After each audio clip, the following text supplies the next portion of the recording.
Guys welcome back to my YouTube channel. എല്ലാവരും സുഖമായിട്ടിരിക്കുകയെന്ന് വിചാരിക്കുന്നു. ഞാനും സുഖമായിട്ടിരിക്കുകയാണ്. ഗാലറിയിൽ ഇങ്ങനെ ഫോട്ടോസും വീഡിയോസും നോക്കുന്നതിൻ്റെ ഇടയ്ക്കാണ് കേട്ടോ ഈ വീഡിയോ ക്ലിപ്പുകൾ കാണുന്നത്. തായ്ലൻഡിൽ പോയിട്ട് അവിടുത്തെ വാക്കിംഗ് സ്ട്രീറ്റിൽ പോയ വീഡിയോ ഞാൻ ഇതുവരെ യൂട്യൂബിൽ ഇട്ടിട്ടില്ല. പണ്ട് മുതലേ തായ്ലൻഡ് എന്ന് പറയുമ്പോഴേക്കും നമ്മുടെ എല്ലാവരും മനസ്സിലേക്ക് വരുന്നത് പട്ടായ വാക്കിംഗ് സ്ട്രീറ്റ് ആണല്ലോ. അപ്പോൾ അവിടുത്തെ കാഴ്ചകൾ കാണാട്ടോ നമുക്ക് ഇന്ന്. നമ്മൾ ഡിന്നറൊക്കെ കഴിഞ്ഞ് കഴിഞ്ഞിട്ടാണ് വാക്കിംഗ് സ്ട്രീറ്റിലേക്ക് ഇറങ്ങിയത്.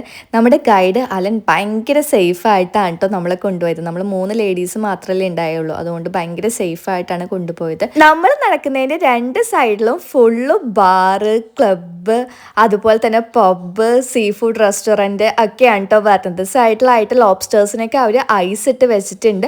നമ്മൾ പോയിട്ട് ഏത് സൈസ് വേണമെന്ന് പറയുകയാണെങ്കിൽ അവർ അത് കുക്ക് ചെയ്ത് തരും കേട്ടോ. ഇവിടെയൊക്കെ സീ ഫുഡ് ഐറ്റംസ് ലാവിഷായിട്ട് നമുക്ക് കിട്ടും. അതുപോലെ തന്നെ സൈഡിൽ ലേഡീസൊക്കെ നിൽക്കുന്നുണ്ട് കേട്ടോ. ഓരോ പബ്ബിൻ്റെ ഫ്രണ്ടിലായിട്ട് ലേഡീസും ഉണ്ട്, അതുപോലെ തന്നെ ലേഡി ബോയ്സും ഉണ്ട് കേട്ടോ.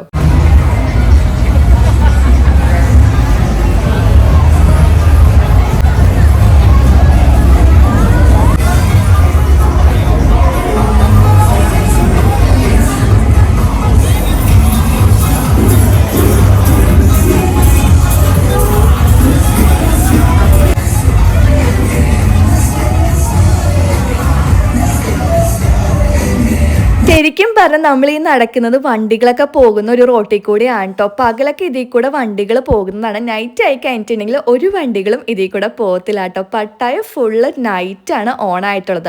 വാക്കിംഗ് സ്ട്രീറ്റ് ഒരു 10 മണിയൊക്കെ കഴിയുമ്പോഴാണ് ഓൺ ആവുന്നത്. 3 മണിയൊക്കെ കഴിഞ്ഞിട്ടുണ്ടെങ്കിൽ ഇവിടെ ഫുള്ള് ആൾക്കാരായിരിക്കും കേട്ടോ. രാവിലെയൊക്കെ വന്നു കഴിഞ്ഞിട്ടുണ്ടെങ്കിൽ നൈറ്റ് വന്ന ഒരു പ്ലേസ് ആയിട്ട് നമുക്കിത് തോന്നത്തില്ല. ഫുള്ള് അടച്ചിട്ടേക്കായിരിക്കും. ഈ ക്ലബ്ബാണെങ്കിലും ബാറാണെങ്കിലും ഫുള്ള്. അതുപോലെ തന്നെ ആൾക്കാരും ഒന്നും ഉണ്ടാവത്തില്ല, വണ്ടികൾ മാത്രമേ പോകുന്നുണ്ടാവുള്ളൂ കേട്ടോ.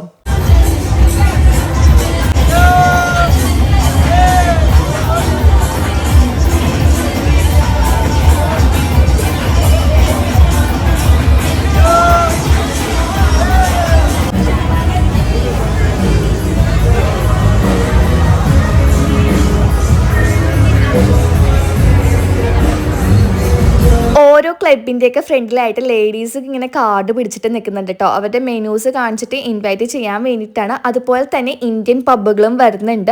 നമ്മൾ ഇന്ത്യൻസ് ആണെന്ന് കണ്ടു കഴിയുമ്പോൾ ഇന്ത്യൻ പബ്ബിൽ ഇതുപോലെ കാർഡ് പിടിച്ച് നിൽക്കുന്ന ആൾക്കാരില്ലേ, അവർ ഗേൾസിനല്ല ബോയ്സിനെ വന്നിട്ട് പിടിച്ച് പബ്ബിൽ കയറ്റാനായിട്ടൊക്കെ ഇങ്ങനെ നോക്കുന്നുണ്ടായിരുന്നു.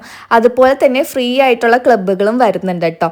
അത് ഈ റഷ്യൻ പോലത്തെ ക്ലബ്ബുകളാണ്. അതിൽ മാക്സിമം കയറാതിരിക്കുന്നതായിരിക്കും കുറച്ചും കൂടി ബെറ്റർ. കാരണം ഫ്രീ ആണെന്നൊക്കെ പറയും. അകത്ത് കയറി കഴിഞ്ഞിട്ട് അവരൊരു പെപ്സിക്കൊക്കെ ചാർജ് ചെയ്യുന്നത് 1000 റുപ്പീസൊക്കെയാണ്. കയറിയിട്ടുള്ളവർ പറഞ്ഞതാണ് കേട്ടോ. അപ്പം ഇനി വരുന്നവർ അങ്ങനെ ഫ്രീ ആണെന്നും പറഞ്ഞിട്ട് ഓടി കയറാതിരിക്കുക. കാരണം ഫ്രീ ആണെന്ന് കാണുമ്പോൾ നമുക്ക് ഫ്രീ ആയിട്ടുള്ളതിൽ കയറാനായിരിക്കുമല്ലോ കുറച്ചും കൂടി ഇൻട്രസ്റ്റ്. പൈസ കൊടുത്ത് കയറണമെങ്കിലും നല്ലത് ഫ്രീ ആയിട്ടുള്ളത് അല്ലെന്ന് വിചാരിക്കും. പക്ഷേ ഇവിടെ വരുമ്പോൾ ഫ്രീ ആയിട്ട് കാണുമ്പോൾ അതിലേക്ക് ചാടി കയറാതിരിക്കുക. സൈഡിൽ കൂടെ പണി വരുന്നുണ്ടാകും.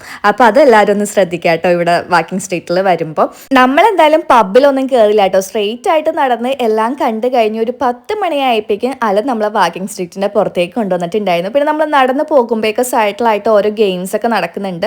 പൈസ കൊടുത്ത് കഴിഞ്ഞിട്ടുണ്ടെങ്കിൽ നമുക്കും ആ ഗെയിംസ് ഒക്കെ ചെയ്യാവുന്നതാണ് കേട്ടോ. ദേ ഒരാൾ നിന്ന് പടം വരയ്ക്കുന്നുണ്ടോ. നമ്മുടെ ഫോട്ടോസ് കൊടുത്തു കഴിഞ്ഞിട്ടുണ്ടെങ്കിൽ അടിപൊളിയായിട്ട് വരച്ചു തരുന്നുണ്ടായിരുന്നു കേട്ടോ. നല്ല രസമുണ്ടായിരുന്നു പുള്ളി വരയ്ക്കുന്ന കാണാനായിട്ട്.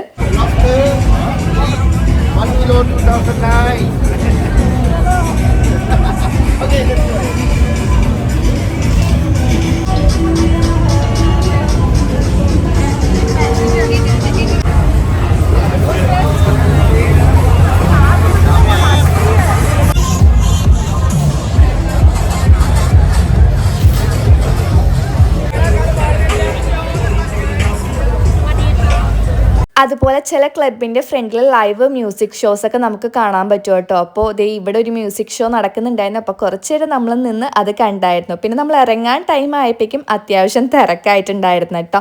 ഞാൻ പറഞ്ഞില്ലേ, ഇവിടെ ഒരു വെളുപ്പിന് 3 മണിയൊക്കെ ആകുമ്പോഴാണ് ആൾക്കാരെയും കൊണ്ട് നിറയുന്നത്. 10 മണി കഴിയുമ്പോഴേക്കും ആൾക്കാരൊക്കെ വന്ന് തുടങ്ങത്തേ ഉള്ളൂ കേട്ടോ ഈ വാക്കിംഗ് സ്ട്രീറ്റിലൊക്കെ. അപ്പോൾ നമ്മളൊരു 10 മണി കഴിഞ്ഞപ്പോഴേക്കും അവിടെ നിന്ന് ഇറങ്ങി നമ്മൾ ഡിന്നർ കഴിച്ച ഹോട്ടലിലാണ് വണ്ടി ഇട്ടിട്ടുണ്ടായിരുന്നത്. അപ്പോൾ നേരെ അവിടെ പോയി വണ്ടി കയറി നമ്മൾ ഹോട്ടലിലേക്ക് പോയിട്ടോ. നമ്മൾ സ്റ്റേ ചെയ്യുന്ന ഹോട്ടലിലേക്ക് പോയി. നമ്മുടെ കൂടെ ഉണ്ടായിരുന്ന ബാച്ചിലേഴ്സ് എല്ലാവരും വാക്കിംഗ് സ്ട്രീറ്റിലൊക്കെ നടക്കായിരുന്നു. പിന്നെ ലേഡീസ് ഉള്ളതുകൊണ്ട് അലൻ നമ്മളെ അതിന് സമ്മതിച്ചില്ല. നേരെ ഹോട്ടലിലേക്ക് കൊണ്ടുവന്നു. പട്ടായയിൽ രാവിലെ ഒന്നും കടകളൊന്നും അങ്ങനെ ഓപ്പൺ ആവില്ല കേട്ടോ. നൈറ്റാണ് ഇവിടെ ഫുള്ള് കടകളും ഓപ്പൺ ആയിട്ട് നിൽക്കുന്നതും. ആൾക്കാർ പകല് നടക്കുന്ന പോലെയാണ് രാത്രി ഇവിടെ നടക്കുന്നത് കേട്ടോ. നമുക്കത് പോകുന്ന വഴിക്ക് ഇങ്ങനെ ഫുള്ള് കാണാൻ പറ്റിയായിരുന്നു. അതുപോലെ നമ്മൾ വാക്കിംഗ് സ്ട്രീറ്റിൽ മാത്രമാണ് പോയത്. വാക്കിംഗ് സ്ട്രീറ്റ് കഴിഞ്ഞിട്ട് അവിടെ ബീച്ച് സൈഡ് വരുന്നുണ്ട്. ബീച്ച് സൈഡിലോട്ടൊന്നും നമ്മൾ പോയില്ല കേട്ടോ. അതുപോലെ തന്നെ പോകുന്ന വഴിക്ക് നമുക്ക് ഫുള്ള് തായ് മസാജ് സെൻറ്റർ കാണാൻ പറ്റും. നമുക്ക് ചീപ്പായിട്ട് അവിടെ പോയിട്ട് തായ് മസാജ് ചെയ്യാവുന്നതാണ്. ഇതാണ് കേട്ടോ നമ്മുടെ ഹോട്ടലിൻ്റെ വ്യൂ എന്ന് പറയുന്നത്.